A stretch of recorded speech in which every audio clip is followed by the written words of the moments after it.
अस्सलामुअलैकुम।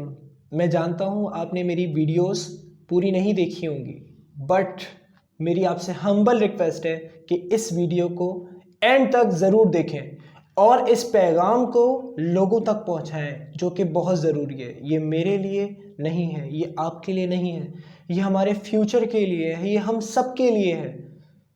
जी हाँ, मैं आज आपको बताने जा रहा हूँ the reality of social media.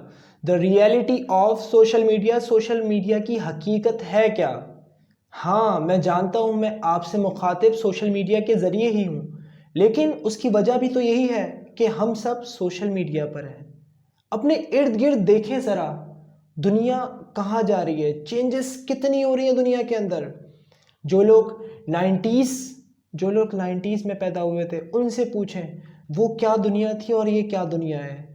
अगर आप किसी से पूछेंगे कि गूगल क्या है, तो वो ये कहेगा कि ये एक सर्च करने वाली जगह है, ढूंढने की जगह है। आपसे कोई पूछे कि फेसबुक क्या है, किसी से भी पूछ ले तो वो यही कहेगा कि दोस्तों का हाल चाल मालूम करने के लिए, रिश्तेदारों से बात करने के लिए या किसी की पिक्चर्स को देखने के लिए। लेकिन ये सब हकीकत नहीं है।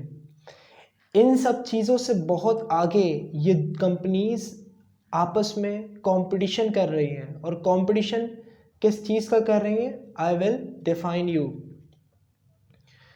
देखिए, कुछ ही दिनों पहले व्हाट्सएप के ऊपर एक अपडेट जो है मैसेज आया, जिसकी वजह से वो रूमर इतनी फैली कि लोग इधर से उधर, मतलब लोग हिल गए कि ये, और एक दूसरे को मशवरा देने लगे कि नहीं, ये वाली एप्लीकेशन यूज़ करो, ये वाली एप्लीकेशन यूज़ करो इंस्टीड ऑफ व्हाट्सएप।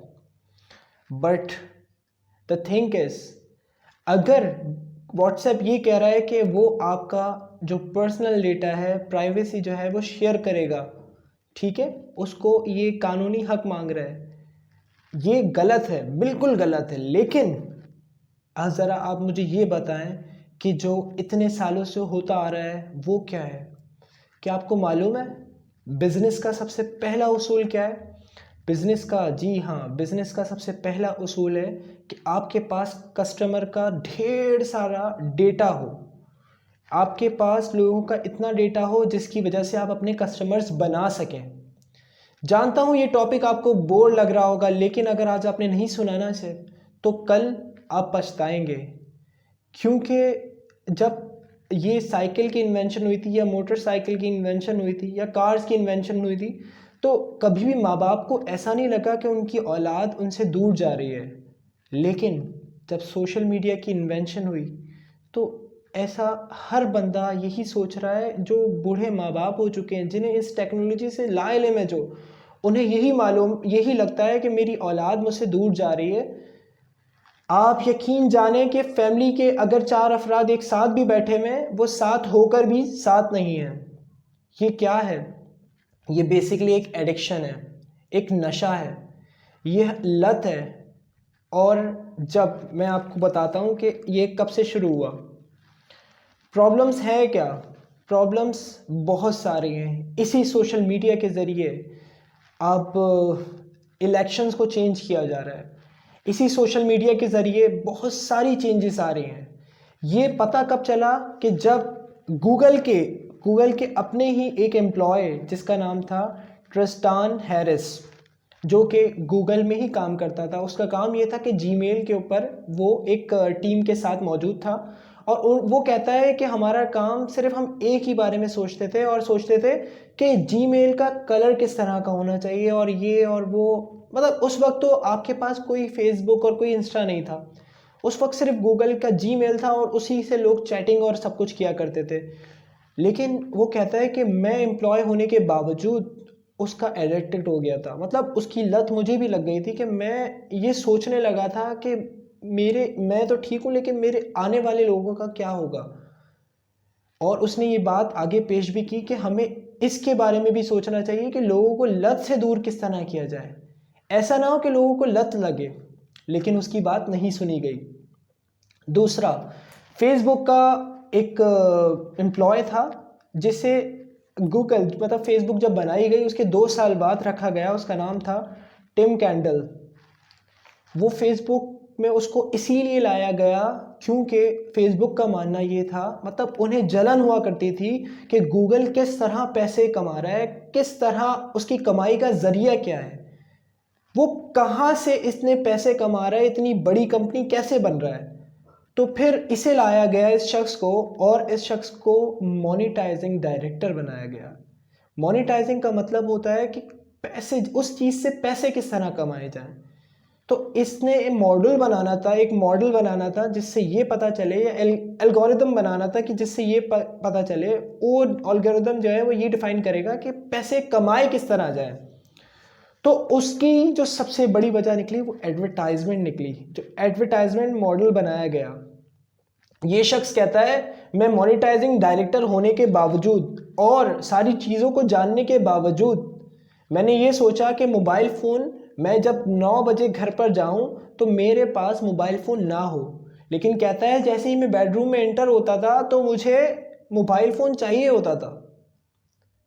वो शख्स जो खुद वहाँ का एम्प्लॉय है वो ये कह रहा है कि वो भी उसके एडिक्शन से नहीं बच सकता। क्यों?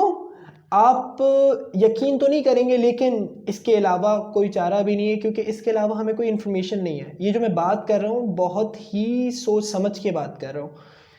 एक एक शख्स के ऊपर अलग से इनफरादी तौर पे, मतलब इंडिविजुअली काम किया जाता है। अगर आप किसी पिक्चर के ऊपर रुकते हैं, जी हाँ मैं क्या कह रहा हूँ, किसी पिक्चर के ऊपर रुकते हैं फेसबुक पे या फिर किसी भी जगह, किसी भी वेबसाइट पे, उसे भी नोट किया जाता है, रिकॉर्ड किया जाता है। आपने सुना होगा, मतलब आपने देखा होगा मैजिशियन क्या करते हैं। मैजिशियंस का काम क्या है? मैजिशियन हम जो कहते हैं, हाँ जो है आंखों का धोखा है, वो आंखों का धोखा हमें दे किस तरह पाते हैं? वो इस तरह के वो थोड़ा बहुत जानते हैं, जिस तरह न्यूरो साइंटिस्ट जानता है ना, आपका मतलब दिमाग का वो हिस्सा उन्हें मालूम है जो कि एक ना टीचर को मालूम है, ना एक आम इंसान, ना किसी खास इंसान को मालूम है। उस हिस्से के साथ वो खेलते हैं आपके। सेम बिल्कुल सोशल मीडिया भी यही कर रहा है, हमारे उस हिस्से के साथ खेल रहा है जो एक मैजिशियन जिसका इस्तेमाल करता है लोगों को बेवकूफ़ बनाने के लिए। अब हो क्या रहा है, लाइफ बिल्कुल चेंज हो गई है। जब फेसबुक नहीं था, जब इंस्टाग्राम, जब ये सारे सोशल मीडिया नहीं थे, तब भी तो हम दुनिया से जुड़े हुए थे ना।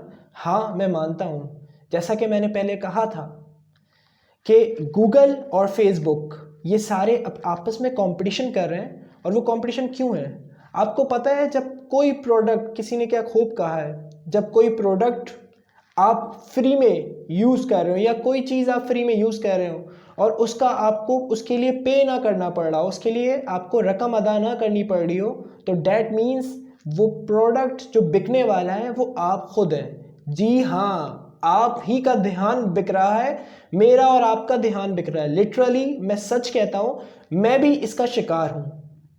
मैं ये इसलिए बात कर रहा हूँ ताकि शायद आपको बताने में मेरा भी कोई फ़ायदा हो जाए, मैं भी इस एडिक्शन से निकल सकूँ। जी बिल्कुल, हम रोज़ाना सोचते हैं कि यार आज मोबाइल थोड़ा कम यूज़ करना है, आज सोशल मीडिया कम यूज़ करना है, लेकिन अब कभी आपने सोचा है कि हम ऐसा कर क्यों नहीं पाते? क्या वजह है कि कौन सी ऐसी चीज़ है जो हमें खींच रही है, बार बार बुलाती है अपने पास? साइकिल, मोटरसाइकिल, ऐसी ये चीज़ें तो हमें बुलाती नहीं है, ये तो वेट करती हैं हमारा, जब तक हम खुद नहीं चाहेंगे नहीं करेंगे।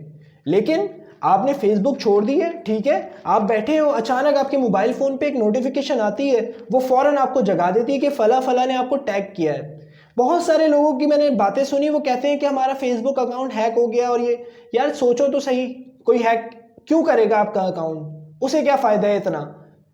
ठीक है, कोई आप बिजनेसमैन इतने बड़े नहीं हो, फिर हैक क्यों हो रहा है? वो हैक नहीं हो रहा होता, वो अपनी मर्जी से चला रहे होते हैं। तो YouTube की सजेशंस, आपको पता है, आप ये समझ रहे होते हैं कि जो मैं YouTube की सजेशंस पे देख रहा हूँ मेरा दोस्त भी वही देख रहा होगा और तीसरा दोस्त भी वही देख रहा होगा, लेकिन ऐसा नहीं है। वो सजेशंस आपकी वीडियोस के ऊपर रुकने की वजह से आती है। जैसा कि मैंने पहले दोहराया था और कहा था ये कि उस दिमाग के हिस्से के साथ खेल रहे हैं जो ना आपको पता है ना मुझे पता है। वो उन्होंने हमारी जितनी सारी चीज़ें हैं, जितने रिकॉर्ड हैं, वो सारे मशीन्स के अंदर फिट किए हुए हैं और वो कंप्यूटर अपने हिसाब से एक एल्गोरिदम चला रहा है जिससे वो ये डिसाइड करता है कि इसको क्या दिखाना है और क्या नहीं दिखाना। कौन सा व्लॉग दिखाना है, कौन सा नहीं दिखाना, कौन सी वीडियो दिखानी है, कौन सी पिक्चर दिखानी है, कौन सी सर्च इंजन जो है वो इसको प्रोवाइड करना है या नहीं करना, कौन सी वीडियो को इसके सामने लाकर ले जाना है या कौन सी वीडियो को इसको दिखाना ही नहीं है। कभी आपने सोचा है कि ये जो फेसबुक पे आप रिफ्रेश करते हैं बार बार पेज, तो हमेशा कुछ नया होता है। ये बिल्कुल उसकी तरह नहीं है कि आप जो व्हील घुमाते हैं और जो लक के ऊपर छोड़ देते हैं कि क्या आता है। जी हाँ, बिल्कुल ये उसी तरह है कि आप बार बार अपना लक आजमाते हैं जिसमें आपको पता है आपको कुछ नहीं मिलना, लेकिन आप फिर भी स्क्रॉल करते हैं उसको यूट्यूब पे, फेसबुक के ऊपर स्क्रॉल करके आप पता करते हैं कि क्या नई वीडियो आएगी, कौन सी नई जो है वीडियो या कौन सी नई जो है मेरे पास इन्फॉर्मेशन आएगी। इन्फॉर्मेशन से बहुत अच्छा याद आया, दूसरा बड़ा जो नुकसान है, खींच तो रहा है हमें, लेकिन दूसरा बड़ा नुकसान जो है वो ये है कि फेक न्यूज़, इतनी ज़्यादा सोशल मीडिया के ऊपर न्यूज़ जो है फेक है कि जिसका आप भरोसा नहीं करेंगे। आई नो डैट, लेकिन ये मैं अमेरिकन न्यूज़ चैनल की बात बता रहा हूँ, उसके हिसाब से जो ट्विटर क्योंकि लोग अपने ट्वीट करते हैं, तो बेसिकली ट्विटर का 60% जो है वो डेटा फेक है, मतलब 60% न्यूज़ उसकी फेक है। मुझे नहीं पता कि मेरी वीडियो कब तक इसके ऊपर रहने वाली है यूट्यूब के ऊपर, आई डोंट नो, लेकिन मेरे आपको मैसेज यही है कि ये बात सब तक पहुँचाएँ, ये हमें कंट्रोल कर रहे हैं। ऐसे ही थोड़ी ना 2016 के अंदर अमेरिका ने कैसे कह दिया कि रशिया ने इलेक्शन के अंदर उनकी धांधली करवाई है या बहुत जो है वो चेंजेस करवाई हैं। क्यों? क्योंकि काम हो रहा है बिल्कुल आहिस्ता आहिस्ता से, गहराई से। कैसे हो रहा है? लोगों की सोचें चेंज की जा रही हैं, आपकी थिंकिंग को बदला जा रहा है, आपको पता भी नहीं है कि आप उनकी तरह सोचने लगे हैं। उसकी वजह यही है कि आप इसको यूज कर रहे हैं, आपको पता ही नहीं है कि कौन सी वीडियो कब लाएगा वो, और आपका माइंड सेट ही चेंज कर देगा। आप अपना दिमाग इस्तेमाल ही नहीं कर पा रहे हैं क्योंकि हमें कंट्रोल सिर्फ सोशल मीडिया कर रहा है। जब ये बनाया गया था तो उसका मकसद हरगिज़ ये नहीं था कि उसे इस वजह से बनाया जाए कि लोगों का ध्यान खींचा जाए। हाँ, लेकिन अब सिर्फ उनका एक ही मकसद है कि पैसा कमाया जाए इससे, और पैसा ऐसे ही कमाया जा सकता है कि जब लोगों का ध्यान एडवर्टाइजमेंट कंपनीज को बेचा जाए, प्रोडक्ट कंपनीज को बेचा जाए। ये बिल्कुल ऐसी बात है कि मैं आपसे कहूं कि आप मुझे 1 करोड़ दें तो मैं दुनिया को वैसा कर दूंगा जैसा आप चाहते हैं, 1% वैसा कर दूंगा जैसा आप चाहते हैं, तो सब कुछ बदल जाएगा। ये कंपनीज वही कर रही हैं, इन्हें मशीनरीज चला रही हैं और मशीन को इसका नहीं पता कि ये न्यूज़ सच है या झूठ है। इसका फैसला तो हमें करना होगा ना कि ये न्यूज़ सच है या झूठ है। ये मशीन खुद से खुद फैसला नहीं कर सकती, कोई फैसला खुद नहीं ले सकती ये मशीन, सच और झूठ का कह रहा हूँ मैं। बाकी इनका जो एल्गोरिदम बनाया गया है वो बनाया ही ऐसे गया है कि ये खींचें, मैग्नेटिक फील्ड पैदा करें, लोग इनकी तरफ खींचे चले आएँ, और वैसा ही हो रहा है। और जो वो कह रही है उसी में हम जा रहे हैं।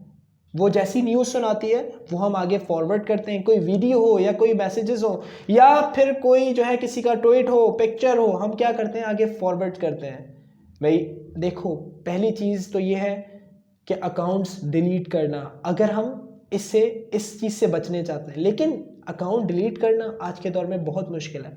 उसकी वजह यह है कि अगर एक बच्चे से भी आप कह देना कि जाके अपनी टिकटॉक जो है वो टिकटॉक एप्लीकेशन डिलीट कर दो, वो नहीं करेगा। तो आप अपने आप से ही कह दें, आपको अगर कहा जाए कि जाके फेसबुक डिलीट कर दो, आप बोलोगे, आप खुद ही अपनी तरफ से निकालोगे वजूहात कि क्या वजह है उसको रखने की। आप बोलोगे बहुत से काम होते हैं कि बहुत से फ्रेंड्स होते हैं, ठीक है रखो। दूसरा तरीका इससे जो बचा जा सकता है, पहली चीज़, अकाउंट्स डिलीट नहीं कर सकते ना, तो फिर इसका सामना इस तरह करो कि पहली चीज़ अपनी सारी नोटिफिकेशन, जितनी भी नोटिफिकेशन है उसके ऊपर, लाइक फेसबुक की नोटिफिकेशन हो, इंस्टाग्राम की नोटिफिकेशन हो, यूट्यूब की नोटिफिकेशन हो, उन एप्लीकेशंस की बात कर रहा हूँ जिनकी आपको वाकई ज़रूरत है, तो आप सबसे पहले उसकी नोटिफिकेशंस को ऑफ कर दो। कि ऐसा ना हो कि नोटिफिकेशन आपको बुलाए, आपको उस नोटिफिकेशन का पता नहीं चले, आप अपनी मर्जी से उधर जाओ, ना कि वो आपको अपनी मर्जी से उधर पहुंचाए। Notification of. सेकंड, वो एप्लीकेशन बिल्कुल डिलीट कर दो जिनकी आपको कोई ज़रूरत ही नहीं है। मतलब जो भी एप्लीकेशन, ये आपको ज़्यादा पता है, कि वो कौन सी एप्लीकेशन है जिसकी आपको ज़रूरत नहीं है। द थर्ड थिंग, किसी भी न्यूज़ को आगे पहुंचाने से पहले 10 बार नहीं 100 बार उसकी कंफर्मेशन कर लो कि ये बात सच है या नहीं, फिर उसको आगे पहुंचाओ।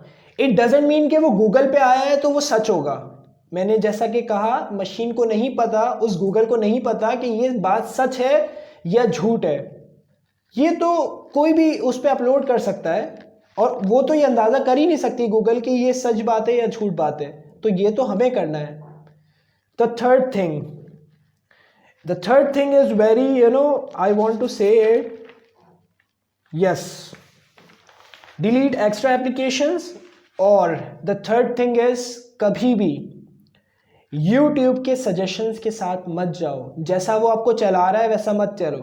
आप जाओ YouTube के ऊपर, जो आपको देखना है वहाँ जाके उसे सर्च करो, ना कि उसके सजेशंस पे जाके वहाँ क्लिक करो, because they are controlling you.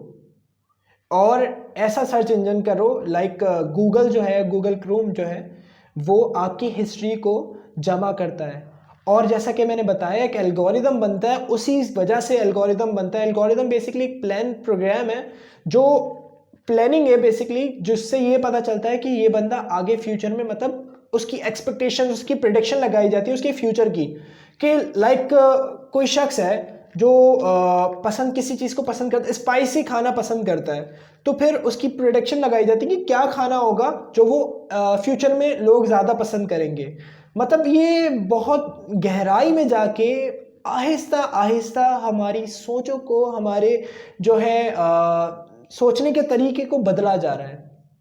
सबसे बड़ा नुकसान इसमें यह है कि हम फिजिकल एक्टिविटी से बहुत दूर हो गए। मतलब हर काम हमें मोबाइल पे ही चाहिए, हमें बैठे बैठे चाहिए। Even a single glass, we can't drink a single glass by our hand. हम अपने हाथ से जाकर पानी तक नहीं ले सकते। कैन यू बिलीव इट कि किस तरह चेंज हो रहा है दुनिया। एक बार मोबाइल रखो और अपने इर्द गिर्द देखो कि कितना खूबसूरत, कितनी खूबसूरत ये जहान अल्लाह ताला ने बनाया है। ये किसके लिए बनाया है? हमारे लिए। देखो, टेक्नोलॉजी को यूज़ करो, लेकिन अपने अंडर रखो उसे। ये ना हो कि वो आपको कंट्रोल कर रहा हो। तो ये सिर्फ मेरे लिए नहीं है, अकेले आपके लिए नहीं है, ये हम सबके लिए है। ट्रस्ट मी, ये हम सबके लिए। जितना इस वीडियो को आगे फॉरवर्ड कर सकते हो करो, या नहीं कर सकते तो जाके लोगों को खुद बताओ इस बारे में कि क्या हो रहा है। इसको हमें रोकना पड़ेगा। ये रोकेगा कैसे? कि सबसे पहले नोटिफिकेशन अपनी बंद करो, अपने ऊपर काबू पाओ, अपने ऊपर कंट्रोल करो। दूसरी, न्यूज़ जो फेक न्यूज़ है उसको आगे मत बढ़ाओ जब तक कि कंफर्मेशन ना हो जाए।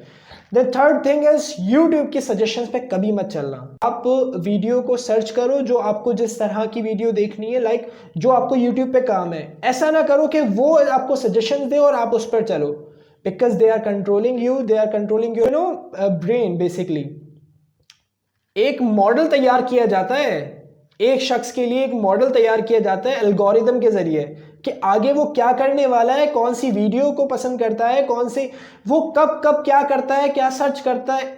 Each and everything is in their records. Yes, it's truth. सिर्फ व्हाट्सएप ही जो है रिकॉर्ड्स को मेंटेन नहीं कर रहा है, हर चीज़ हमारी मेंटेन हो रही है, मशीनरीज में रखी है, रिकॉर्डिंग हो रही है। सो ट्रस्ट मी, अल्लाह का वास्ता वापस आ जाओ उस तरफ। वापस आने का तरीका मैं बता चुका हूँ। नोटिफिकेशन बंद करो, फेक न्यूज़ फैलाना बंद करो। अल्लाह हाफिज़, अपना ख्याल रखना और दुआओं में याद रखना।